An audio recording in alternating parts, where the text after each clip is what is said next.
Okay, so now we're going to enter into part two, the second segment of this three-part series overviewing the immune system and aspects of immune responsiveness against, primarily against infectious microorganisms.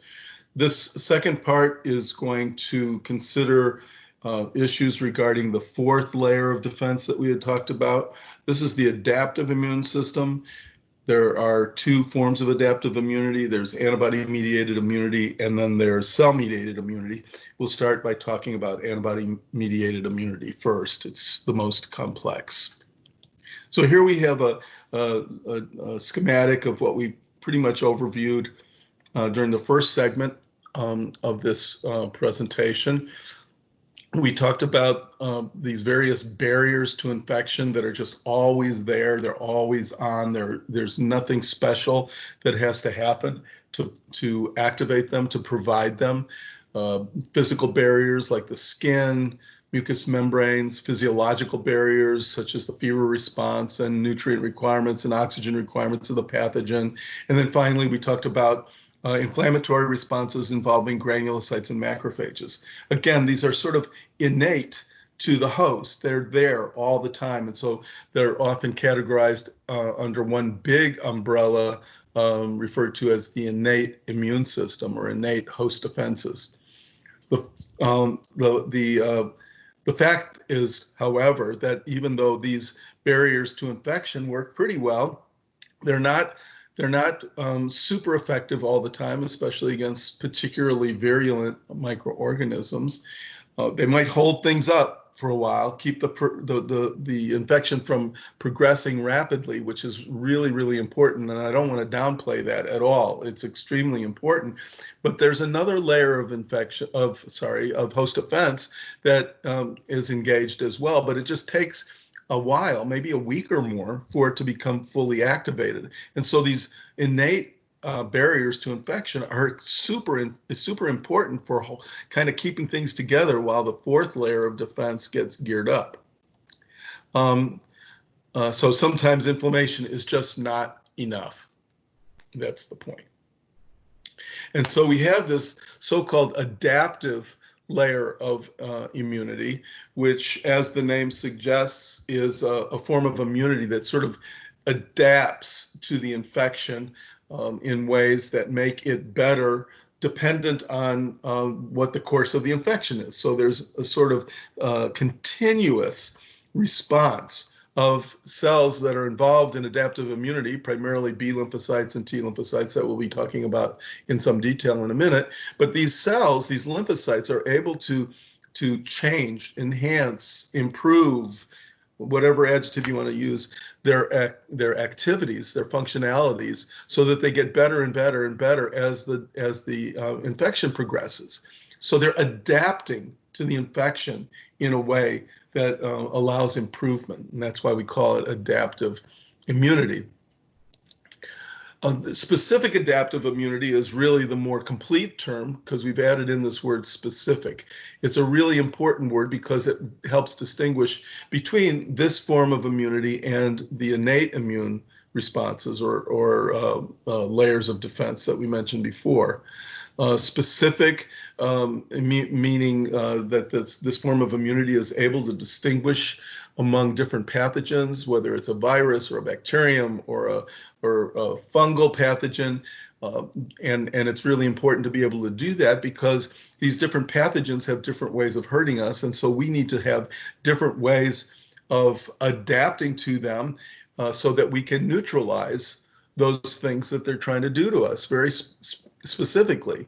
This is very different than you find for a macrophage, for instance. The macrophage, part of the innate immune system, it does one main thing. It phagocytoses things. It ingests and digests things. It sees particles that don't look quite right, and like a garbage collector, just collects the garbage and gets rid of it. In the specific adaptive immune responses, we know if we're dealing with a bacterium or a virus. We know if we're dealing with strep or staph or Neisseria or Listeria or whatever it is. different kinds of bacteria or different kinds of viruses. The immune system, the adaptive immune system, can distinguish all of them from each other and generate weapons for neutralizing the specific activities associated with those specific pathogens. Very important and really interesting. The second word in this phrase is adaptive, and I've already mentioned a little bit about how I envision that. This is a word that just indicates that the immune system continues to improve throughout the course of an infection, so that it gets better and better and better, so that it's guaranteed pretty much to succeed. Now, it doesn't always succeed, but it most of the time does. Lots of times we don't even know what's happening and it succeeds. You know, we're infected with lots of things all the time that we never even know we're infected with, because the immune system gets rid of it before there are any symptoms. So the adaptive aspect of this form of immunity is extremely important. The main player in the adaptive immune system is the lymphocyte. There it is right there. It's a really, it makes up about 15% of white cells in the blood. So that makes it very different than some of the other leukocytes in the blood. It's also a really pretty cell if you look at it. I mean, compared to this brute over here, we've talked about this cell already. You remember what it's called? Okay, so this is a PMN, and in this case, it's a neutrophil, but it's a polymorphonuclear leukocyte. It represents maybe 75% of the nucleated cells in the blood, so it's a really dominant cell, numerically speaking. But the lymphocyte is much more sophisticated in terms of the functions that it can perform. It's also much prettier. I mean, I just really like the way it looks. It's got a nice smooth cytoplasm with a sort of circular nucleus. It looks a lot like the cell that I might have drawn in middle school when I was drawing cells, with a big circle on the outside is the outer membrane, and then an inner circle that's the nucleus. And compared to some of the other cells in the immune system, it almost seems to glow. It's so attractive. Those lymphocytes also come from hematopoietic stem cells that we mentioned in the previous segment to this series of lectures. All of the cells of the blood come from hematopoietic stem cells, if you recall. They're all CD34 positive and so forth. And we discussed one lineage. They come out from the stem cell cells, the population, the myeloid lineage that is associated with the production of monocytes and macrophages, as well as neutrophils. But now we're going to shift our attention away from the myeloid lineage and look at the lymphoid lineage, which is the lineage of cells that come from the stem cells that are that create our lymphocyte populations. And these are the cells that participate in specific adaptive immune responses, able to specifically recognize a microorganism for what it is. There are several key hallmarks to the immune system that I always think of that distinguishes it from innate immune responses from macrophages and neutrophils and so forth. First of all, the number one hallmark is that it's highly diverse. That is, there's a diverse array of cells and soluble mediators that confer protection against a diverse array of pathogenic microbes. There are many, many, many, many different kinds of lymphocytes. And if you look at any immunology textbook, they will go to a lot of trouble to break the lymphocytes down into subsets and subsets and subsets of cells, with each subset being capable of performing very specific functions. When you look at cells of the innate immune system, like macrophages and neutrophils, pretty much a macrophage is a macrophage. Now there is some slight diversity with regard to the functions that certain macrophages can perform, but for the most part, a macrophage is a macrophage is a macrophage. It's not at all like lymphocytes that can be divided up into many, many subsets. So diversity will distinguish the adaptive immune system from the innate immune system. The second hallmark of this particular form of immunity is specificity. And I've already mentioned that in the previous slide, but I'll just leave it to say that each pathogenic microbe with its specialized pathological characteristics can be recognized independently from other microbes with its own specialized pathological characteristics. So in other words, the immune system is able to distinguish between a virus that causes pathology in one way from a bacterium that causes pathology a different way, or even among various genuses and species of bacteria like strep or staph or Neisseria or whatever. All of these microorganisms, all these bacteria cause pathology in their own special ways because of the functions that they perform and the products that they can make. And the immune system is able to specifically recognize all of those different characteristics and be able to focus its attention and create weapons against the right pathogen. You don't want the immune system making weapons against a viral infection when you have a bacterial infection. It's got to be specific for what's needed. So diversity, specificity, those are the first two hallmarks. And then memory is the third hallmark, which we'll talk about in some detail later on. But for right now, it can be defined as the immune system being able to remember previous exposure to a particular microbial pathogen. In other words, if somebody's infected with some microbial agent, and they recover because they make immune responses against it and kick it out of the host. If that individual, if that host is ever infected with the same pathogen again, sometime later in his or her life, the effectiveness of eliminating that pathogen the second time around is going to be much greater. And you end up with circumstances where each subsequent exposure to a particular microbe invokes or evokes the activities of so-called memory lymphocytes that are much more rapidly engaged and activated, and their ability to destroy the pathogen is much more intense. So people in the old days, before we really understood anything about lymphocytes, were really kind of mystified by this. So they called it memory. They didn't know what else to call it. They said, oh, the immune system can remember these things. But as it turns out, there's some very straightforward explanations for how immunological memory works. And we will discuss some of those things in just a little bit. Where do lymphocytes live? Well, they live in so-called lymphoid tissues. Here's a schematic of the body. And if you were to survey the body for where the lymphocytes tend to congregate, the first thing that you'll notice is that there are these clusters of tissue called lymph nodes. They kind of look like little clusters of grapes. That's the way I envision them. The cluster could be just a couple of grapes. The cluster could be 5, 6, 7, 8 grapes.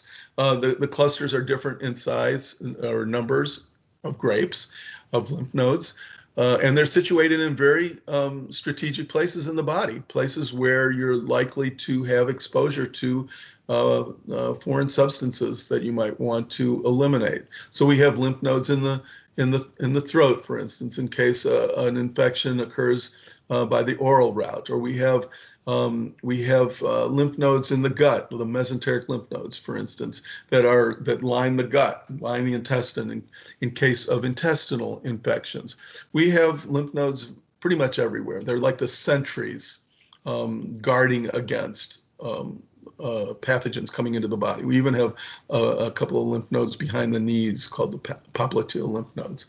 So lymph nodes, very important tissues where many of the lymphocytes live that are prepared to do battle with an invading army of pathogenic microorganisms.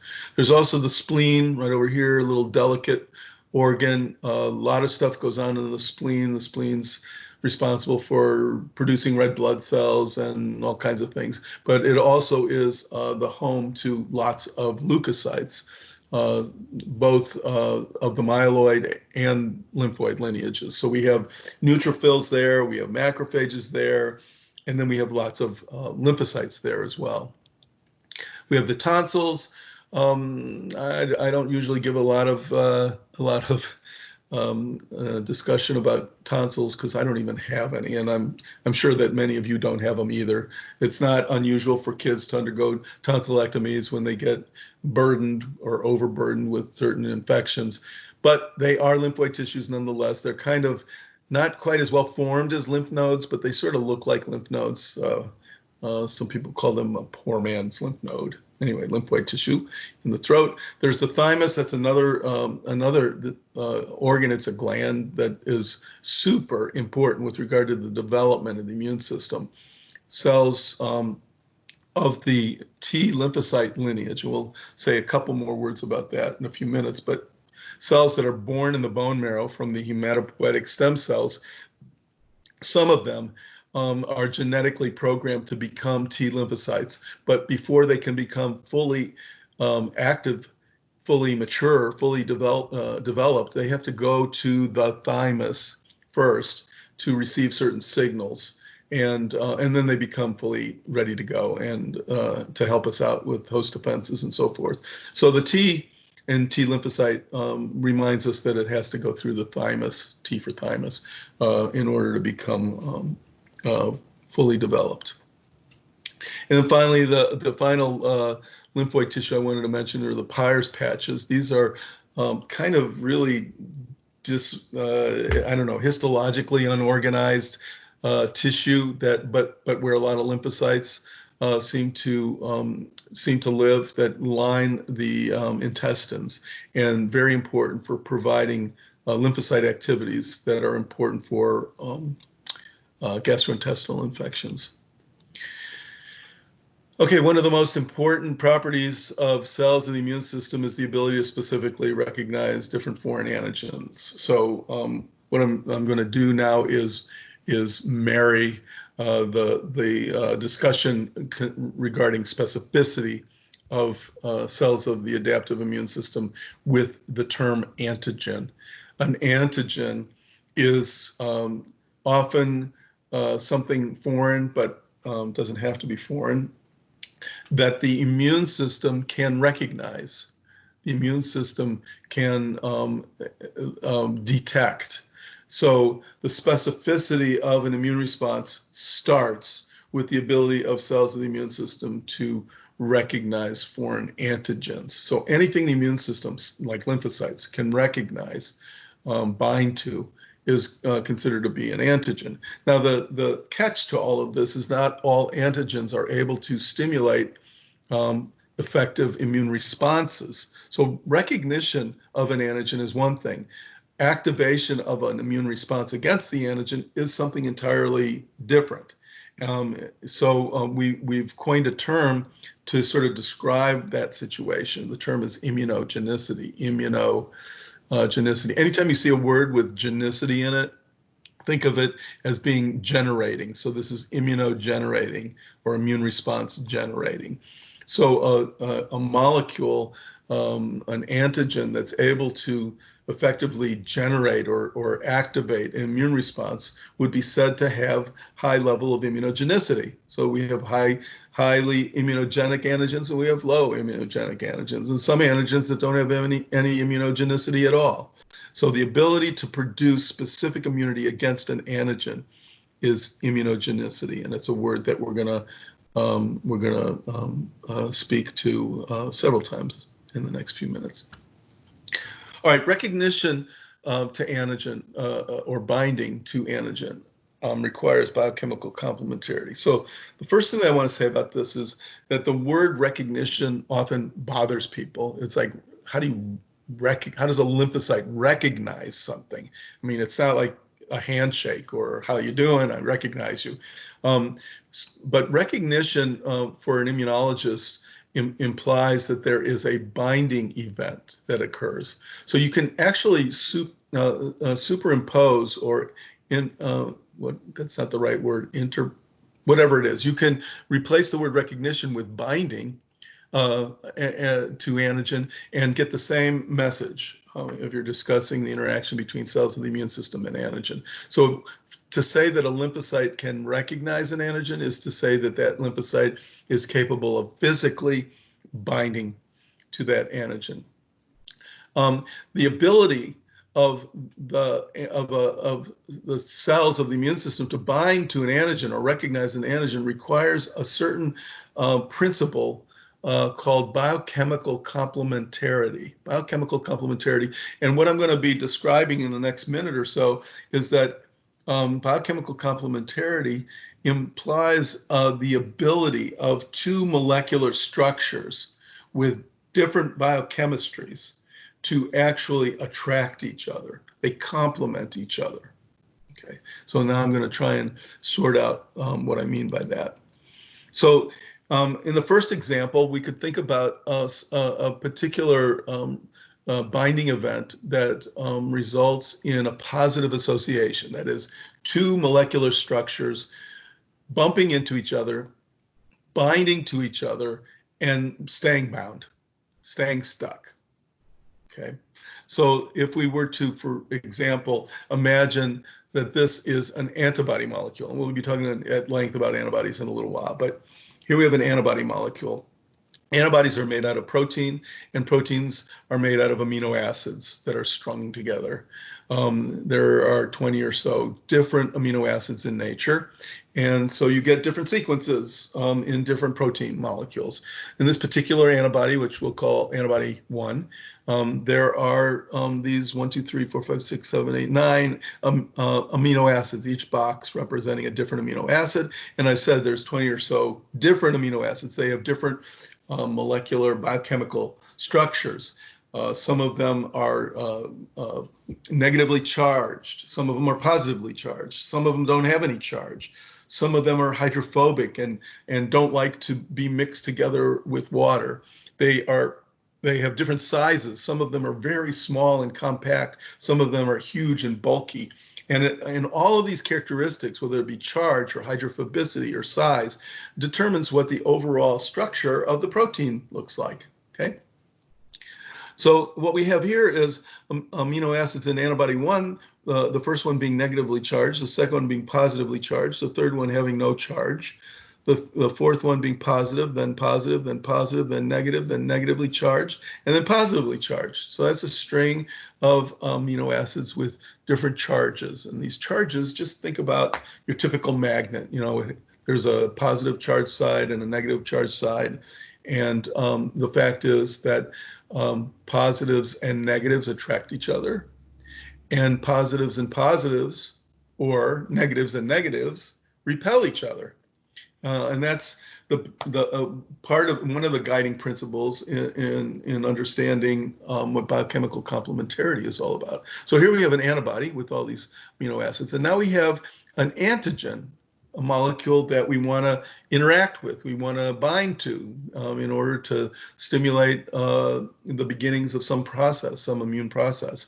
And so if we look at this particular antigen, we have components of that antigen that have charge too. So here's a negative charge, a negative charge, a negative charge, and a positive charge. And so we put it next to this antibody, and we can see that these negatives and positives are right across from each other. They will attract each other. And these negatives in the antibody over here are going to attract this positive region in the antigen. So we end up with these attractive forces that allow these two molecules to stick together and stay stuck together. And so we would consider that to be a positive association, a positive binding event. And we would say that that antibody is recognizing that antigen. All right, so that's the positive association. On the flip side of all of this, there are negative associations where it doesn't work like this. So here we have antibody number 1 again. And even though the colors are different, I don't know why I did that. But if you notice, the charges are all the same. So this is antibody 1 with a negative, positive, no charge, positive, positive, positive, etc. Now, if we put antibody 1 next to a different antigen, not antigen 1 like we did up here, but instead we put it next to antigen 2, where we have a long stretch of positive charges.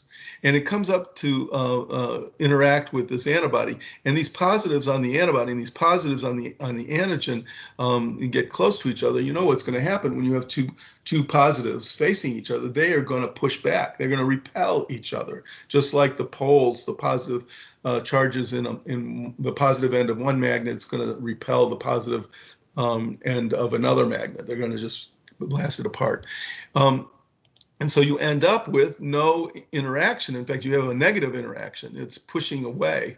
So you end up with this so-called negative association. And we would say that antibody 1 does not recognize antigen 2. So this is kind of the beginnings of an understanding of what specificity is. In the first case, we had antibody 1 recognizing antigen 1, antibody 1 recognizing antigen 1.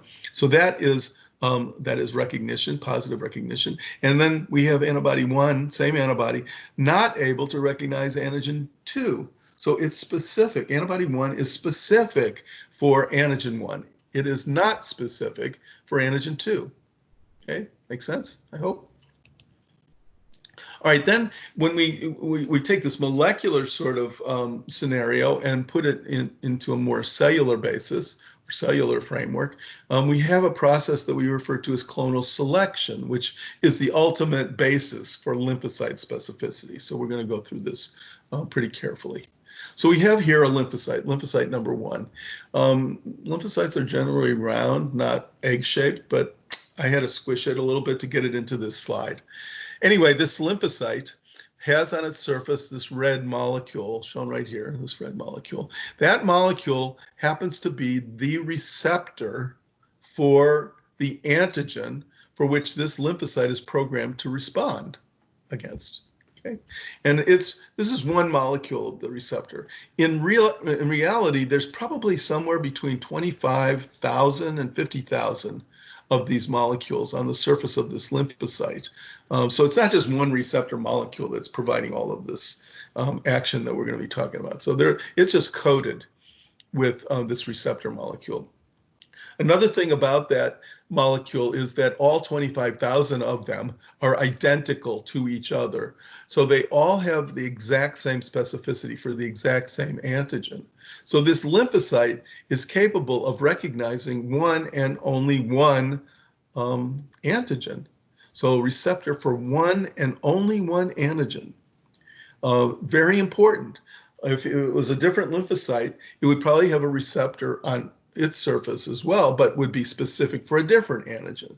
So it sort of reminds me of a lock and key kind of situation where the receptor serves sort of as the lock, and then the key is the antigen. If the right key comes along, the right antigen comes along that has the right biochemical complementarity with the receptor, then the key will fit into the lock and unlock that receptor and release the activities of that lymphocyte, which generally begins with a bunch of cell division and then additional subsequent activities after that. Okay, so receptor for one and only one antigen, and the antigen serves as a key to unlock the activities of this lymphocyte. So over here we have lymphocyte number 2. It's for the most part the same as lymphocyte number 1, except that it has on its surface a receptor for antigen that's biochemically different than the receptor for antigen on lymphocyte number 1. I tried to represent that by making the shape a little different. Anyway, so there's 25 to 50,000 of these on this cell as well. They're all identical to each other. So this lymphocyte is basically programmed to recognize, to bind to one and only one antigen. And because the receptor is different from lymphocyte number 1, the antigen that it will bind to is also going to be different. Right? So if an antigen came along and bumped into lymphocyte number 1 and it didn't fit well, it didn't serve the purpose of unlocking that lymphocyte, it has the wrong biochemistry, it's not biochemically complementary, it will basically just bounce off of that lymphocyte and float on looking for another lymphocyte to interact with. And it may come across lymphocyte number 2 with its receptor. Now, if the biochemical complementarity is still lacking, and that antigen doesn't stick to that receptor, then lymphocyte number 2 is not going to be activated, and antigen is going to get bounced off of that as well and continue looking for a lymphocyte with an appropriate receptor.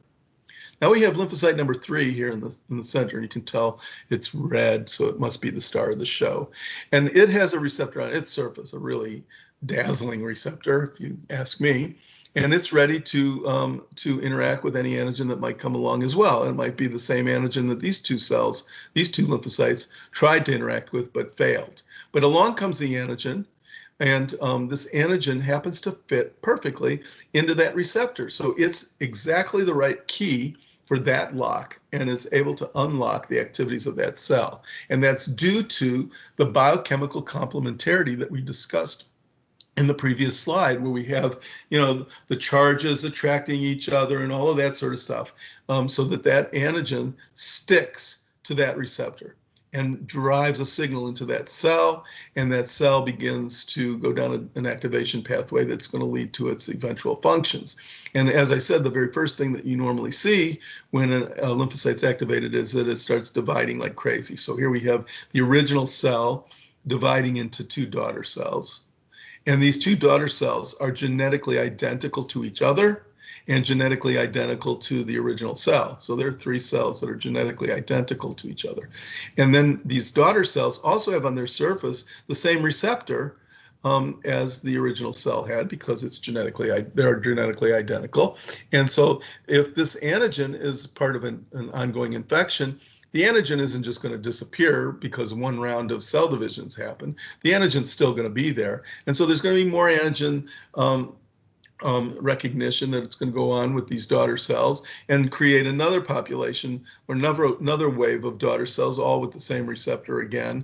And it does this over and over and over and over again. So one cell divides into 2, into 4, into 8, into 16, 32, 64, blah, blah, blah, blah, blah, and eventually creating a population of cells that are all genetically identical to each other, and they can number in the thousands, maybe even tens of thousands, maybe even more than that, all genetically identical to each other, all the result of being activated, of this original cell being activated because it has a receptor that's biochemically complementary to the antigen that it encountered. We call this collection of genetically identical cells, we call that a clone of cells. They're all clones of the original cell that got activated. And so this process, since it's occurred due to the selection of this first cell because of the specificity of its receptor, so it's selected from among all these other lymphocytes, we call this process clonal selection. So clonal selection guarantees that we're going to have big time numbers of lymphocytes produced, all specific against the same antigen that's associated maybe with a pathogenic microorganism.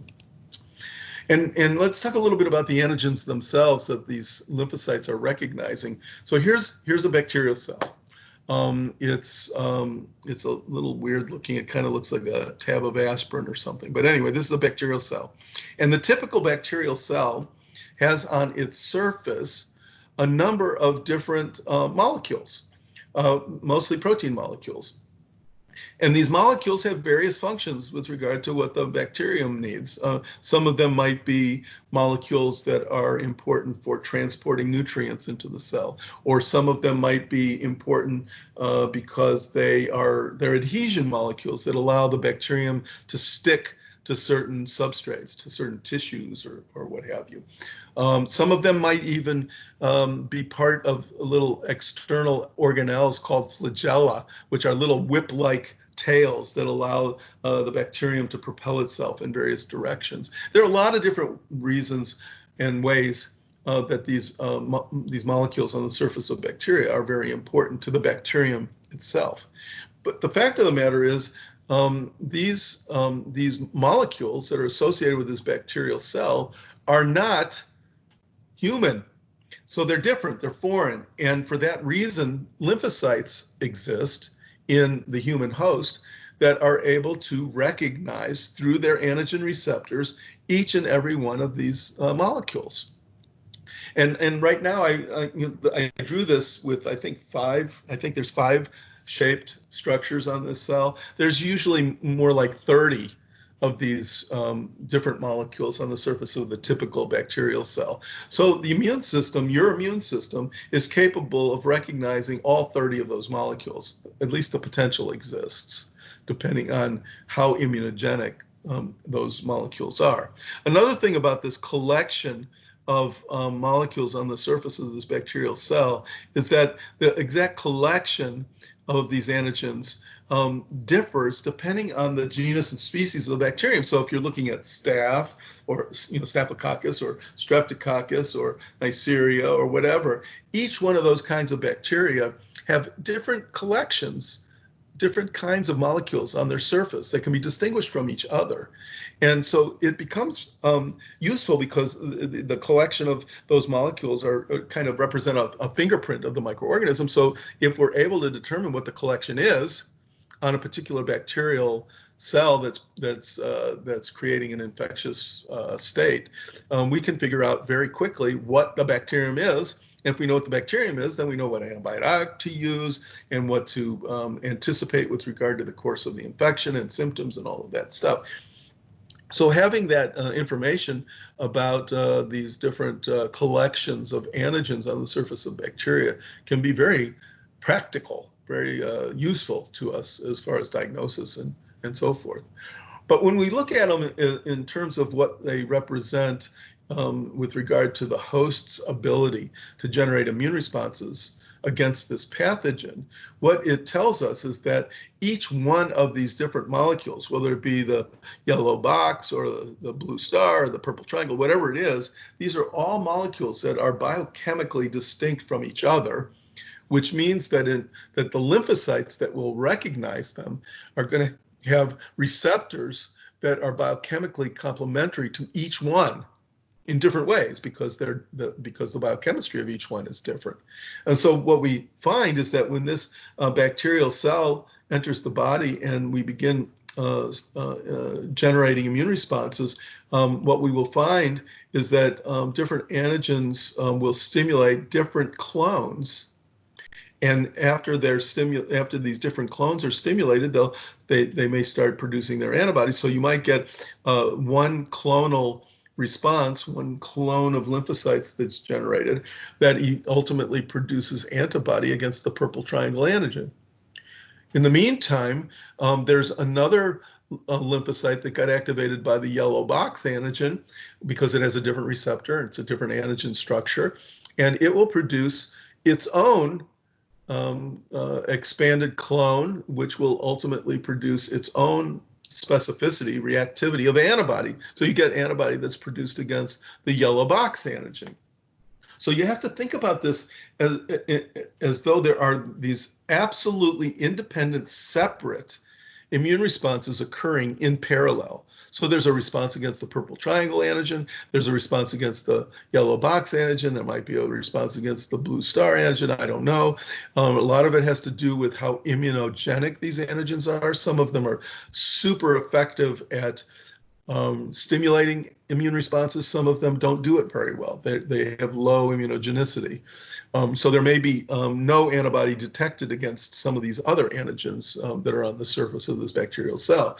But anyway, you end up with a mixture of antibodies against different antigens on this bacterial pathogen. This is really important in terms of our survival as a species, actually, because what it says is that we stimulate several different immune responses with different specificities, reactivities against the bacterium, with the hope being that at least one of them will effectively neutralize the bacterium, even if they don't all do that. Sometimes antibodies are produced, but the antibodies don't neutralize the pathogen. At least one or two of the 30, remember there's 30 different antigens, 30 different responses are probably going to destroy the pathogen, and we're saved, and we would be saved as a species. Just one little sidelight I just want to throw in there is that with all of this specificity and all this diversity and immune responsiveness and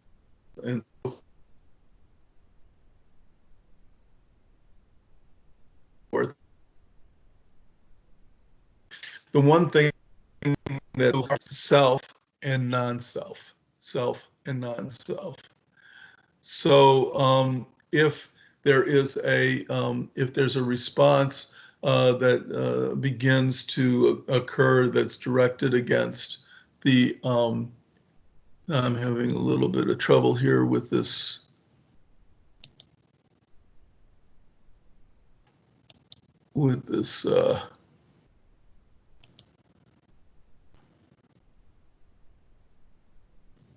I can't believe this is happening.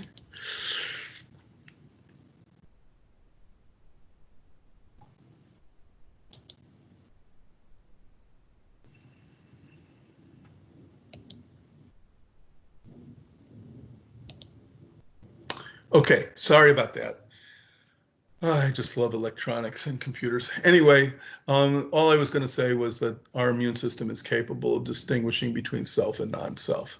And that's very important because we don't want to be responding against our own tissues, our own antigens. And we are all, in fact, just big bags of antigens.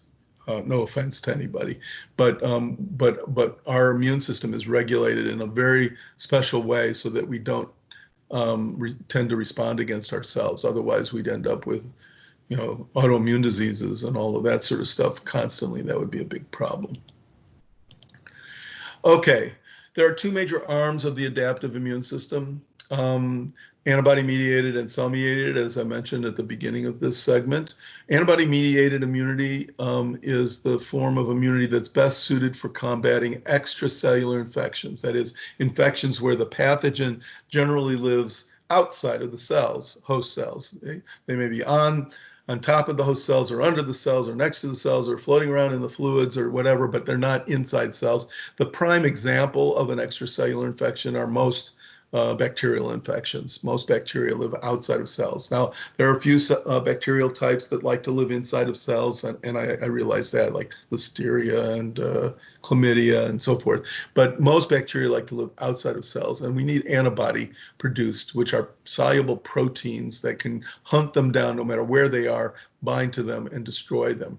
Now, antibody-mediated immunity was originally called humoral immunity. Humoral immunity. Humoral immunity has a history. It goes back centuries. When people realized that there was something in the blood of some individuals that would protect them from particular infections. They didn't know what they were. I mean, nobody knew anything about proteins. Nobody knew anything about lymphocytes. They didn't know nothing about nothing. They just knew that there was something in the blood that protected individuals from infection. And so they kind of referred to them as being mysterious humors. And so they called it humoral immunity. Years and years later, I mean, just in the last 50 years or whatever, people tried to rename it to move away from that kind of dark history of the immune system and call it antibody-mediated immunity, which is exactly what it is. So the best way to describe it. But as hard as they tried, if you look at just about any immunology textbook, you'll see chapters with titles like humoral immunity, humoral immune responses. And so the name just won't go away. The word won't go away. It stays stuck. And so I tend to slop back and forth calling it this form of immunity antibody-mediated versus humoral and so forth. Don't let it bother you. I guess I'm just trying to hang on to a little history. Cell-mediated immunity is different in the sense that the cells that are activated, the lymphocytes that are activated, actually have to actually go and hunt down the pathogen, the site of the infection, and do the work face to face. In the case of antibody-mediated immunity, the lymphocytes that are involved secrete antibody, this soluble protein that goes into the bloodstream and goes off and kills off the pathogen. The cell that is responsible for that, the lymphocyte that's responsible for that, just stays put, comfortably at home, watching TV or whatever. In cell-mediated immunity, the lymphocyte actually has to leave home and go out into the trenches with the enemy and do its job. It turns out that cell-mediated immunity is best suited for combating intracellular infections. These are infections where the pathogen lives inside of host cells rather than outside of host cells. The prime example of that is viruses. Viruses are actually they're obligate parasites. They can't survive outside of host cells. I mean, they can survive physically, but in terms of their functionality, they can't do anything unless they're inside of a host cell. They can't replicate and so forth. So cell-mediated immunity is best suited for protecting us against viral infections. We'll get back to that one later. First, we're going to describe humoral immune responses, antibody-mediated responses. Okay, one of the things that is common to adaptive immune responses is that there is a clear division of labor in the immune system. As I said before, when you look at the innate immune system, when you're looking at macrophages or you're looking at neutrophils or what have you, we're talking about one major cell type doing all the work itself, and it gets the job done more or less, but you can't really fine tune it very well. So it's not a really great way to go. It holds things together. And like I said, we have to give some credit for that, because otherwise we'd never even get to the point of generating an adaptive immune response if we didn't have them. But when we get to the adaptive immune response, part of the reason it takes so long is that all these cells have to talk to each other, and all these different responses have to occur, leading to the production of something that will neutralize the infection. So that's the division of labor that I'm talking about. In the humoral immune response, we have three main cell types that are involved in generating the protection that we need. The first is the B lymphocyte, that is the maker of antibodies. It is a cell that will ultimately differentiate into a more mature type of cell called the plasma cell, which we'll mention in a few minutes. But B lymphocytes are the makers of antibodies. And they are also the lymphocyte type that doesn't require going to the thymus. It's born in the bone marrow and then grows up and matures in the bone marrow. So I remember that by B, the B for B lymphocyte, bone marrow derived lymphocytes.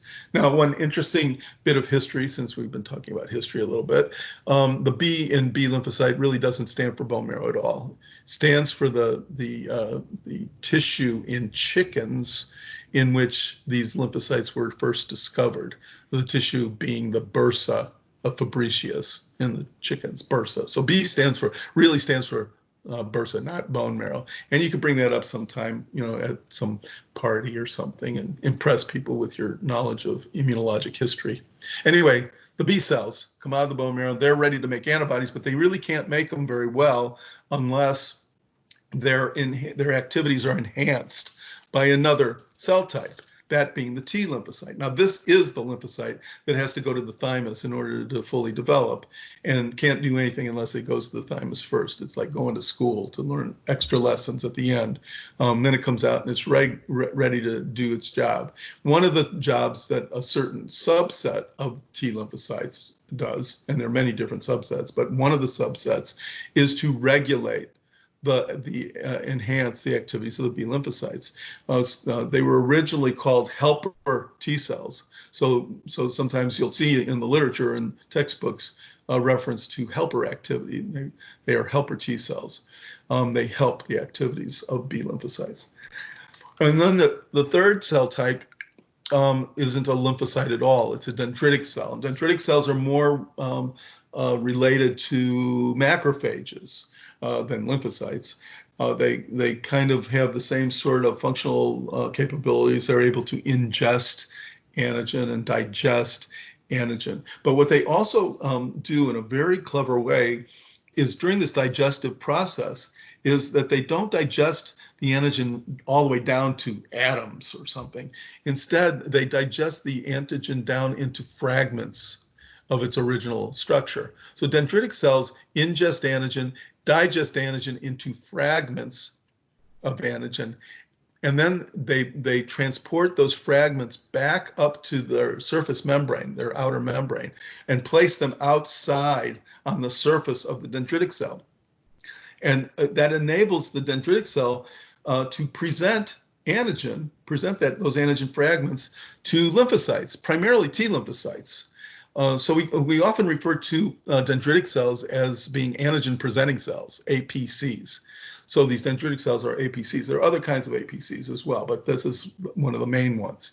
So dendritic cells present antigen to T lymphocytes, and it turns out that this antigen presentation function is crucial because T lymphocytes cannot be activated can't be activated at all unless they're presented with antigen on the surface of an antigen-presenting cell like a dendritic cell.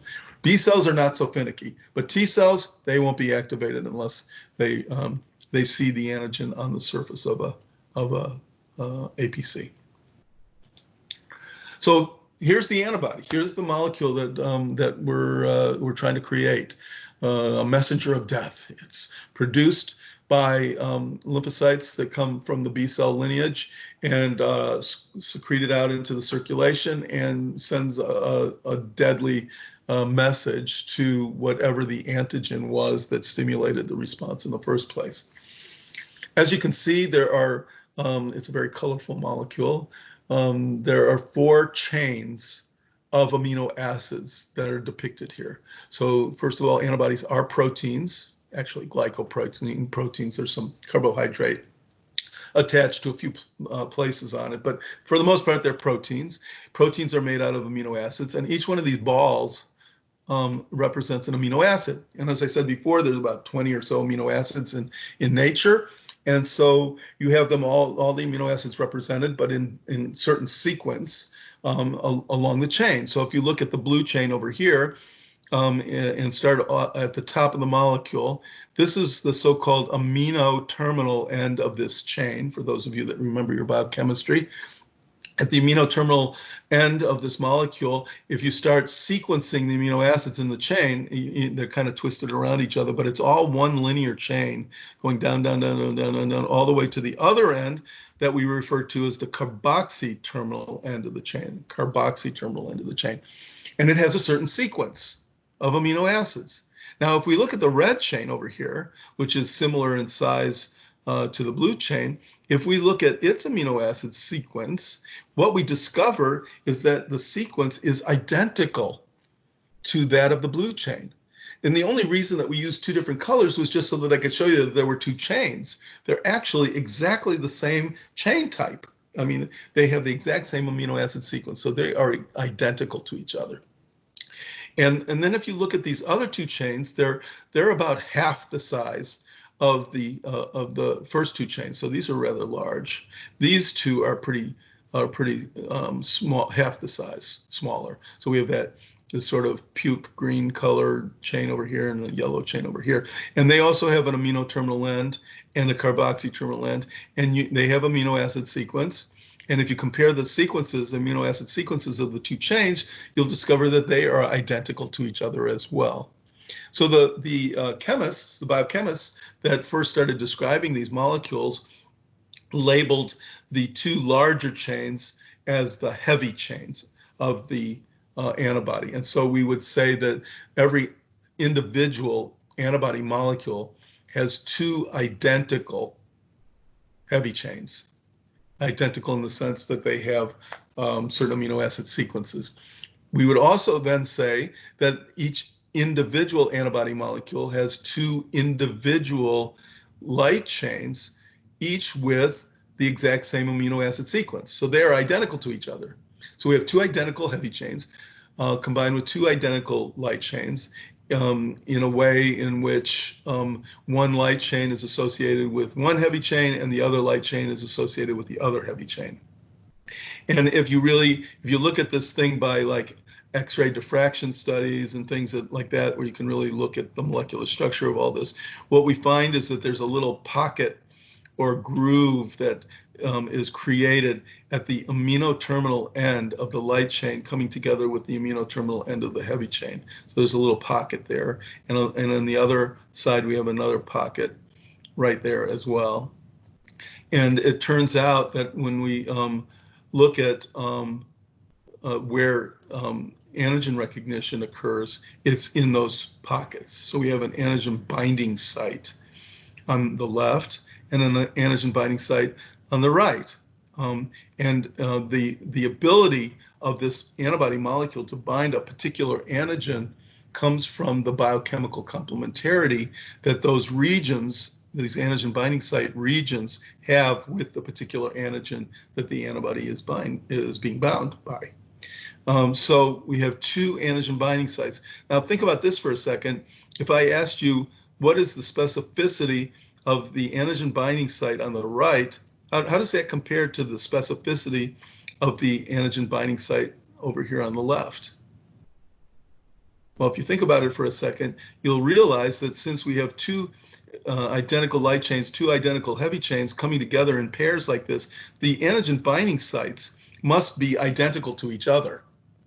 So we have two identical antigen binding sites.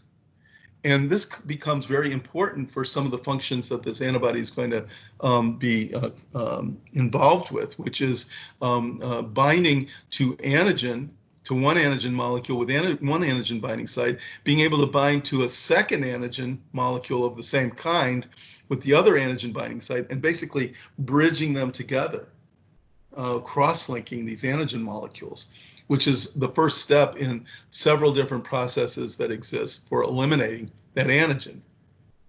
Now, one other thing about this that I'll mention is that when the biochemists were looking at the structure of this molecule overall, they found that there were three major regions of the molecule.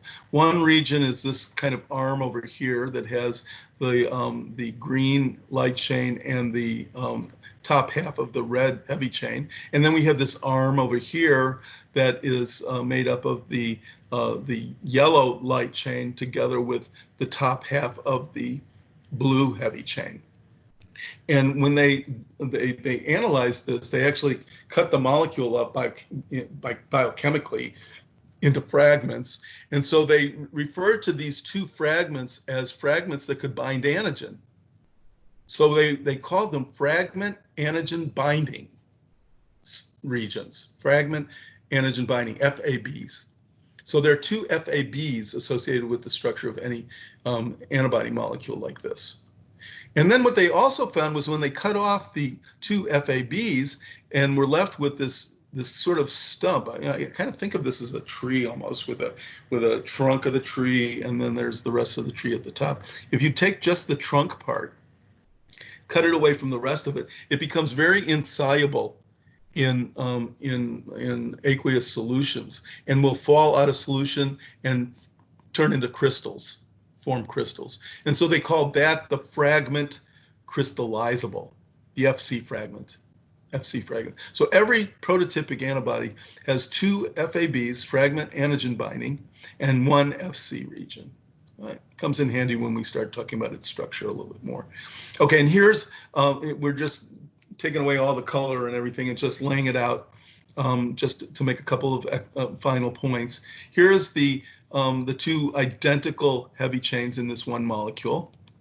Here are the two identical light chains in this one molecule, and they come together to form the antigen binding sites.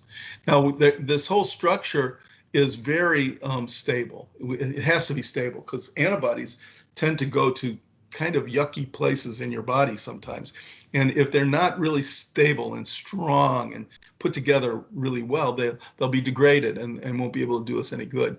So one of the ways that we hold all these chains together is what we generate these so-called disulfide bridges. So we have cysteine amino acids at the carboxy terminal end of the light chain, and a cysteine about halfway down the heavy chain. Cysteine amino acids have sulfhydryl groups, SH groups associated with it. And so those SH groups can combine to make an SS bridge, a disulfide bridge. So there's a disulfide bridge that holds a light chain together with this heavy chain, and then over here, this other light chain is held together with the other heavy chain through a similar disulfide bridge. Really strong covalent bond. So then we have this disulfide bridge that also occurs between the two heavy chains.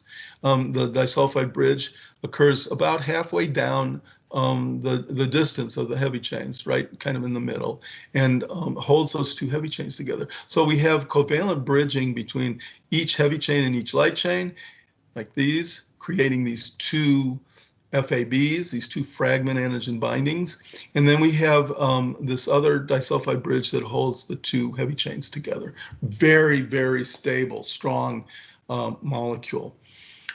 One other thing that's depicted here in this schematic is these like wiggly lines.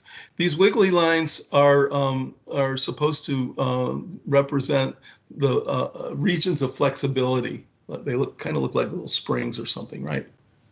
And they are. There's a certain amino acid called proline. It's big and bulky, and whenever it's in proteins, it kind of destabilizes the structure of the protein, makes it less compact.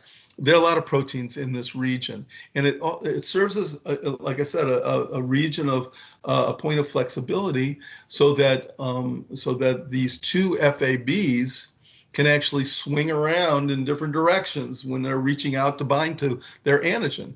It's really, really helpful. They cleverly named this region of flexibility the hinge region of the antibody molecule, the hinge region. And then we have the FC, the fragment crystallizable, the FC region down below, which is important for a lot of things, but has nothing whatsoever to do with the specificity of binding antigen. Okay, and like I said before, at the amino terminal ends of these molecules are the antigen binding sites, and each individual antibody molecule has two identical antigen binding sites for the same antigen. But if you look at a different antibody molecule, not this one, but the next one, it's likely to have an antigen binding site or antigen binding sites that are specific for a different antigen because they have a different biochemistry and will be biochemically complementary to a different antigen with its own biochemistry. So that's how we give all the different antibodies that we can produce these different opportunities to bind different antigens.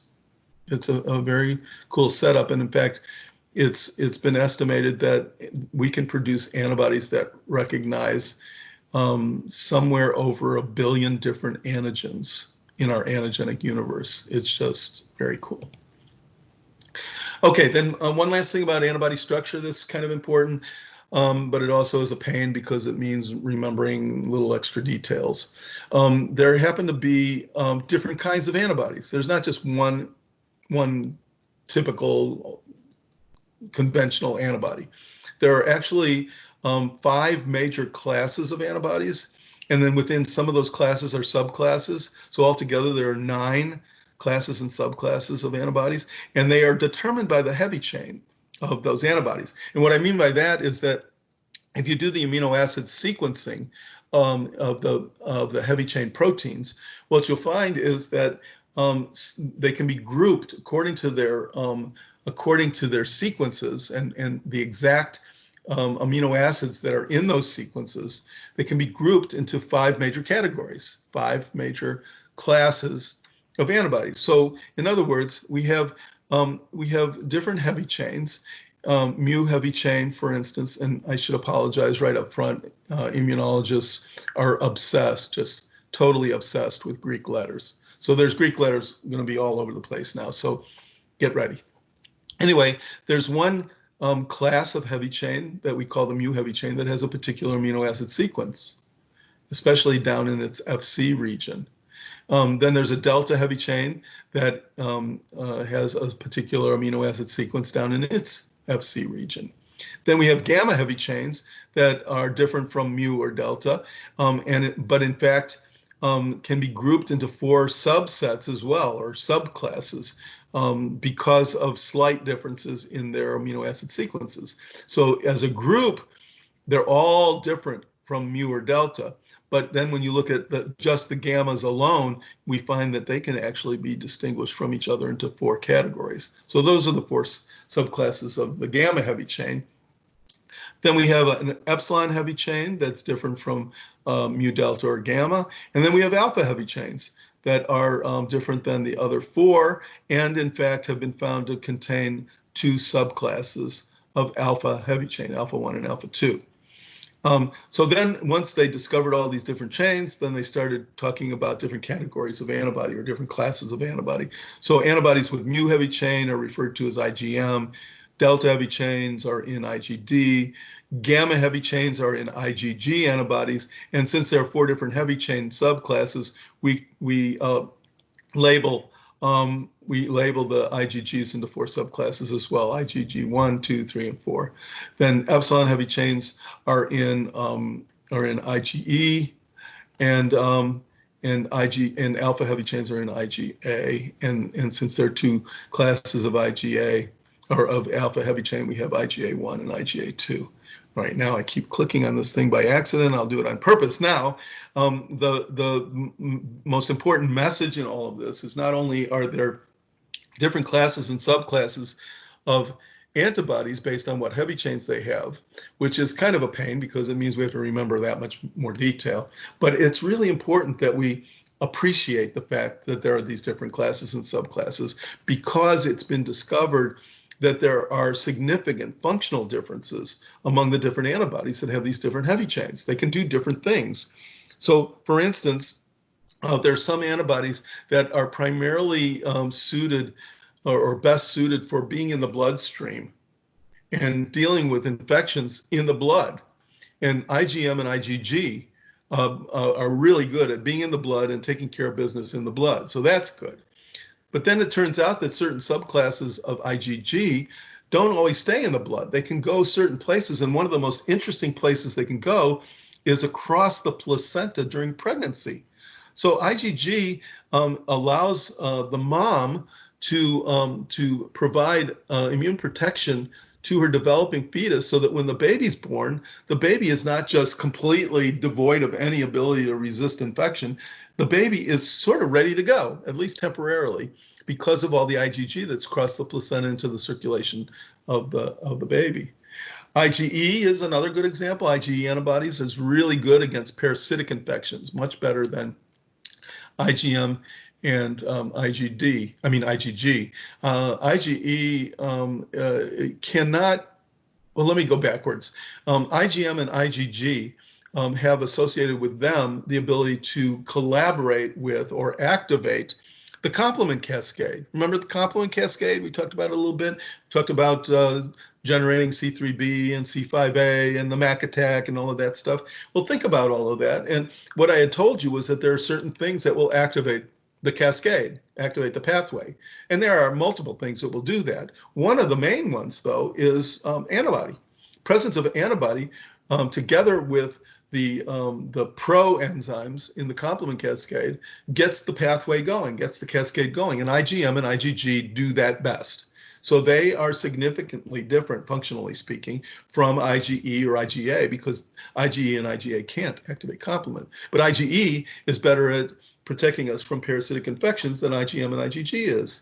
And IgA is really important because IgA tends to be able to get into the gut and into mucosal tissues really well. So it's really good at helping us protect ourselves from gastrointestinal infections and any infections that involve the mucous linings and so forth. IgD has a receptor function that we're not going to get into here. But the bottom line is they all have significant functional differences, which makes it really important enough to remember that all of these classes and subclasses exist. Then we get to the light chains, and again with the Greek letters, we have two types of light chains. One's called kappa, one's called lambda. They're distinct from each other based on their amino acid sequences. They are different, and can be grouped into those two categories.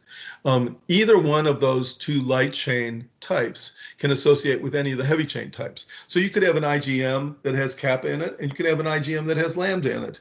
You'll never ever have an IgM that has kappa and lambda in it at the same time, though. Remember, we have, for any one molecule of antibody, we have two identical heavy chains and two identical light chains. So two identical light chains means that they're both kappa or they're both lambda. They're never kappa and lambda.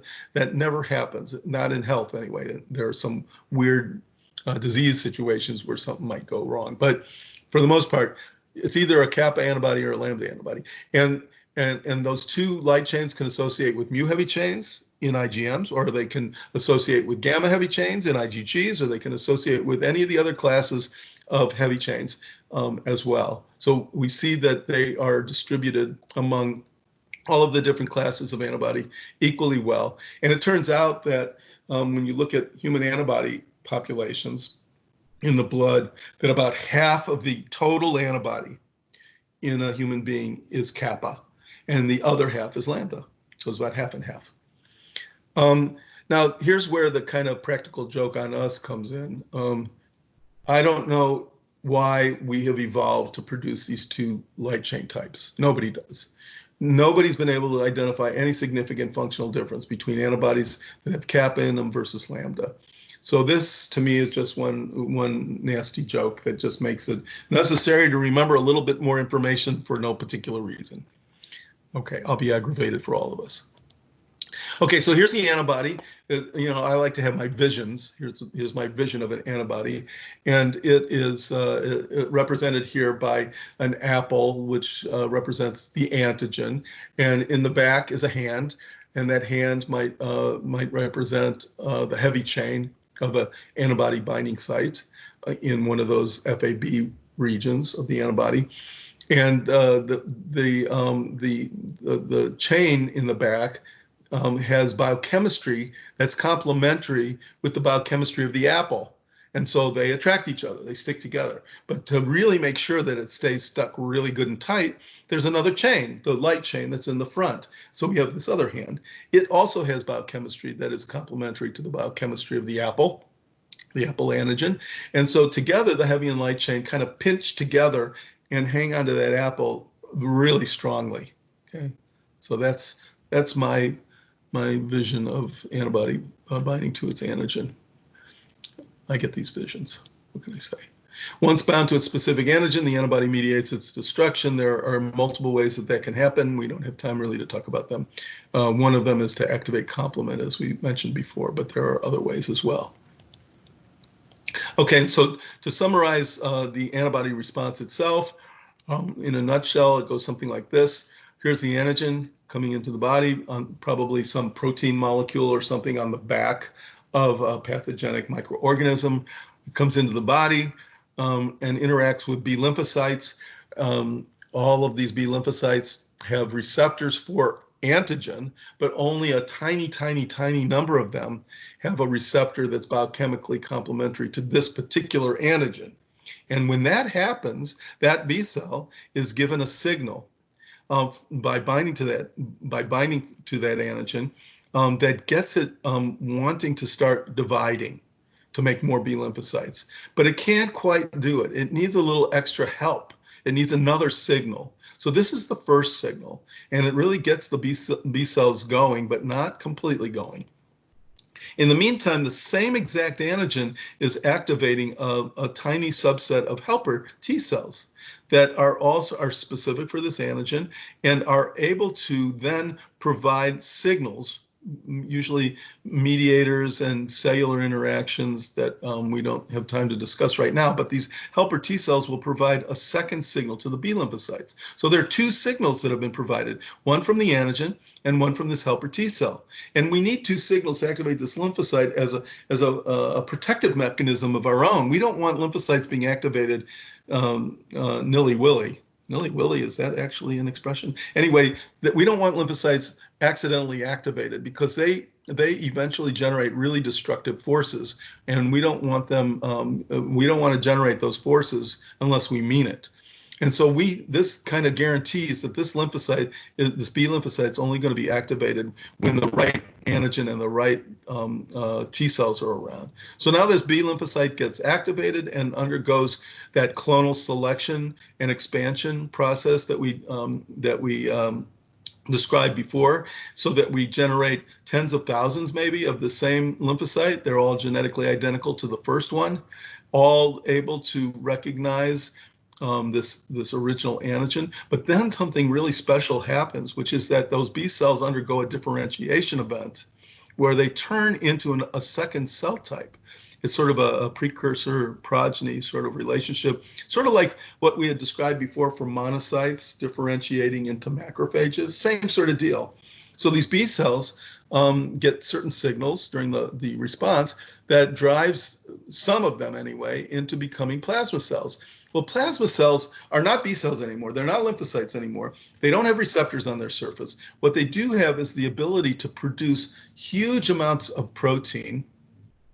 And the vast majority of the protein, 80–90% of the protein, is antibody with the exact same reactivity or specificity for antigen as the original B cell had.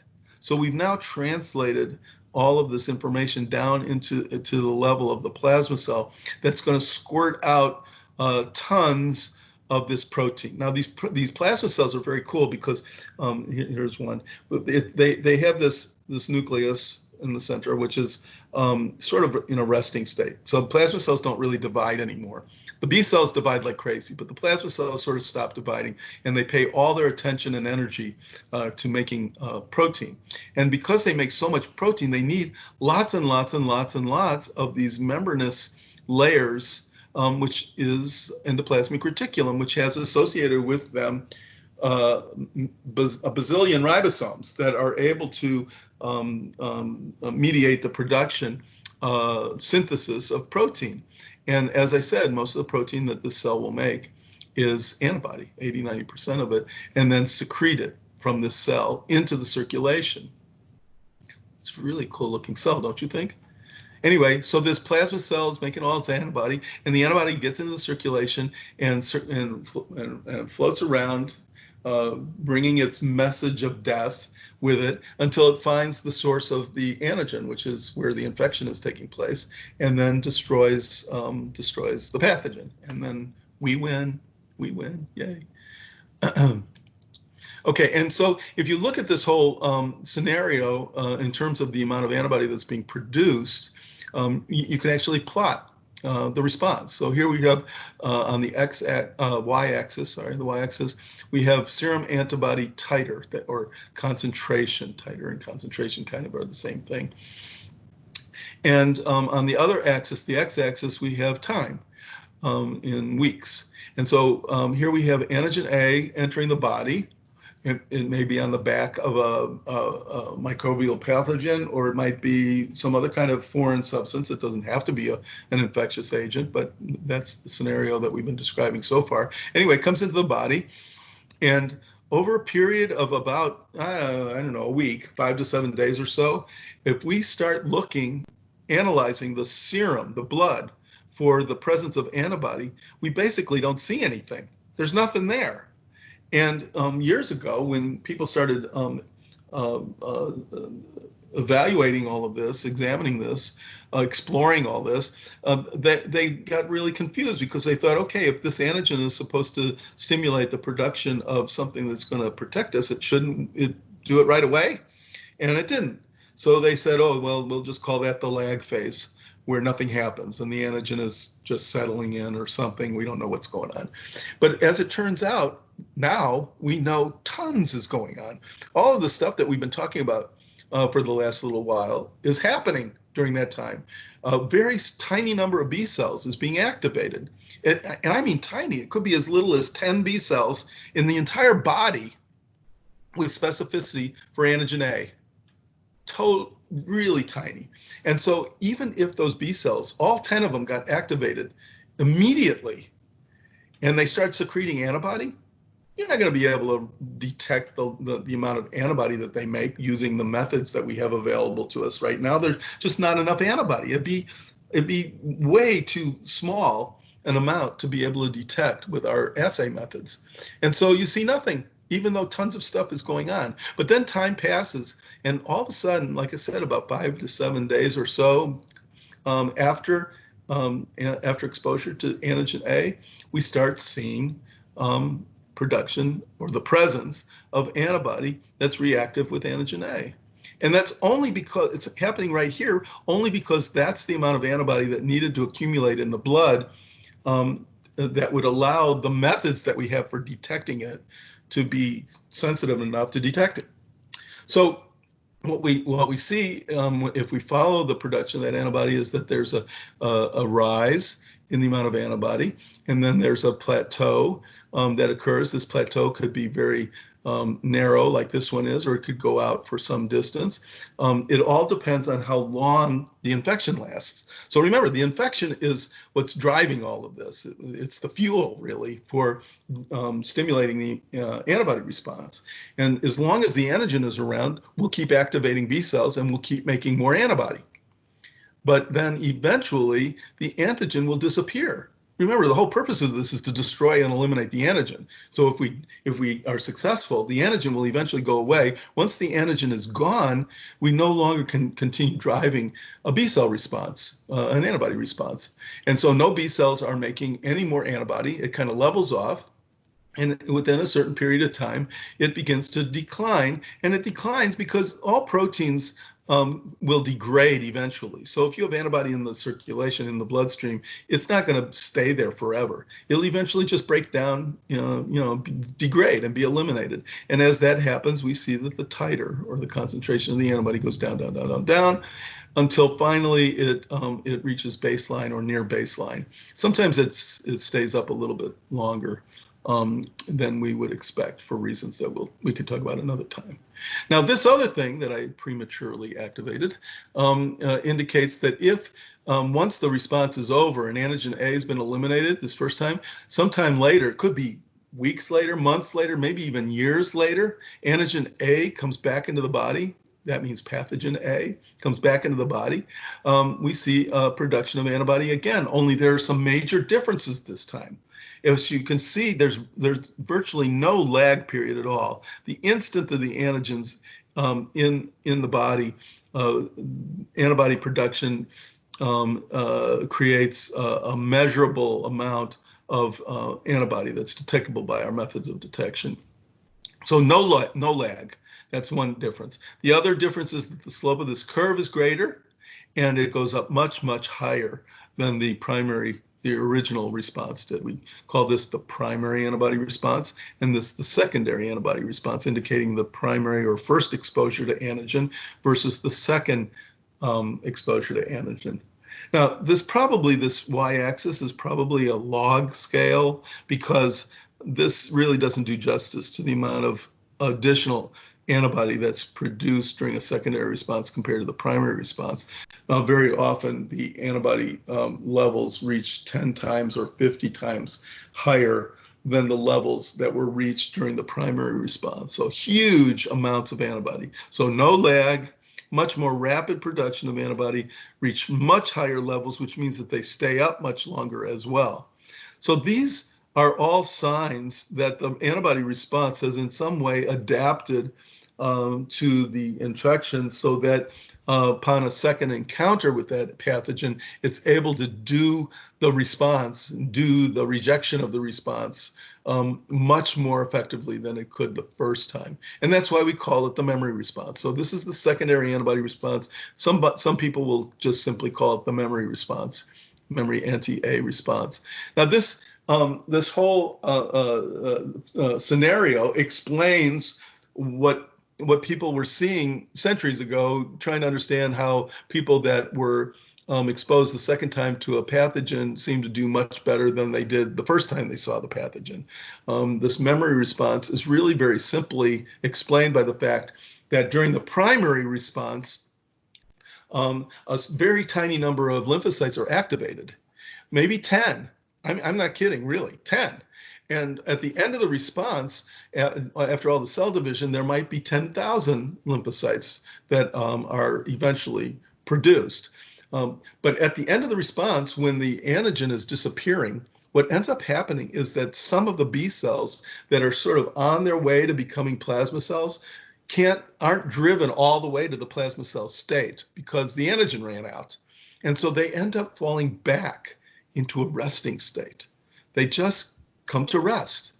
And there are thousands of them that come to rest just like that. And we refer to those as memory B cells. They are the cells that are going to be the first participants in the secondary or memory antibody response. So now when antigen A comes into the body for the second time, it's not activating 10 cells, it might be activating 1,000 cells. And so the amount of antibody produced quickly is much greater because 1,000 cells are participating instead of 10. That's what creates this memory phenomenon. The cells are not really remembering anything. They're just more of them. And so it looks like they're remembering. Okay, and this is just one other thing. This is sort of the essence of many of our vaccine strategies as well. When we want to protect somebody from infection by something really nasty, what we can do is we can take antigen from that pathogen and immunize an individual with it in some form that doesn't create disease, just creates an immune response, and generate lots of memory cells. So if you take an antigen purified from a bacterium, for instance, and inject it into somebody and get a primary response, you're not going to get the infection because it's not the bacterium, it's just the antigen, the protein that's on the surface of the antigen. And you get a primary response, you get a little bit of antibody, but mainly what you're trying to do is generate a lot of memory. You might have to do it a couple times, in fact, to get as much memory as you want, because every time you expose somebody to the same antigen, the amount of memory goes up, up, up, up, up. And so it guarantees that when the actual pathogen comes along with that antigen associated with it, the pathogen won't have a prayer. I mean, the response will be so fast and so intense that it's going to be gone before it can even begin to set up shop and cause disease. Okay, so just one last thing. This response, as I've been stressing, is highly specific. So if you look during any of this for antibody produced that's against a second unrelated antigen like antigen B, there won't be any reactivity to antigen B. Very specific, very, very specific. Okay, that's all I really had to say about antibody responsiveness. In the next segment, we'll continue talking a little bit about adaptive immunity. We'll talk about cell-mediated immunity. It won't take very long. But what I'd also like to do is provide you with some examples of how the immune system can go wrong. Believe it or not, the immune system can sometimes mess up and not only fail us in terms of protecting us against infection, but may even cause disease itself. So it's a very interesting area of investigation. All right, that's all I have for right now. So everybody stay safe and see you on the other side.